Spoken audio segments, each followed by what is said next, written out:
Huntsville's new accommodation tax is now in full effect, adding 4% to charges on rooms in hotels and resorts. Mayor Scott Aitchison says the 3-year pilot is a way to bring new types of revenue into the town coffers. Well, I think it presents an opportunity for our community to use that money to, create events and market the community in a way that no other community our size in Ontario has done. It's a very common fee to be charged in larger cities and certainly in a lot of smaller communities in and around the states as well. But this is really the first time municipalities of Ontario have been given the authority to do something like this. Aitchison says Huntsville has become the unofficial testing ground for a community this size to impose this type of tax on accommodation. He says other municipalities are watching closely to see how well it works out.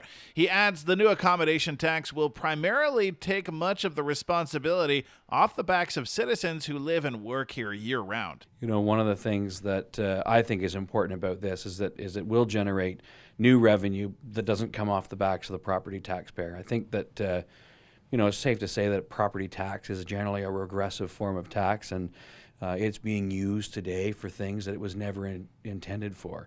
We can't keep up with our infrastructure requirements, and that's really what it was meant for roads and fire protection and that kind of thing. And so I think that we've basically got all the hotels working with us on this project. They're eager to help generate some new revenue as well and actually invest that money in marketing our community. And so I would say to the critics that this is actually a better form of tax. It's a consumption-based tax, and it's being taxed on people that, generally speaking, can afford it more than the person probably struggling to pay their property taxes while they work 2 part-time jobs serving tables at a place like Deerhurst or the HV Resort. At the helm of deciding what happens with the funds from the accommodation tax, a new board aptly named Tourism Entity. The municipality has agreed to create this not-for-profit corporation, but it will be its own entity, and they will make decisions. And part of the reason we wanted to do it this way is in part because we were required to do it, but also because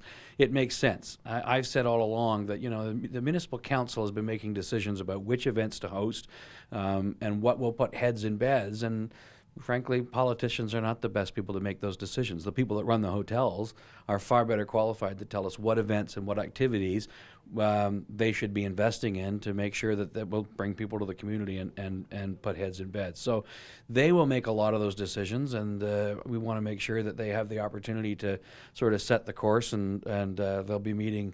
I think the first meeting of this new board is actually coming up in the next couple of weeks. So they'll be obviously trying to plan out some strategy and get themselves organized, and hopefully they'll be coming up with some pretty innovative ideas shortly.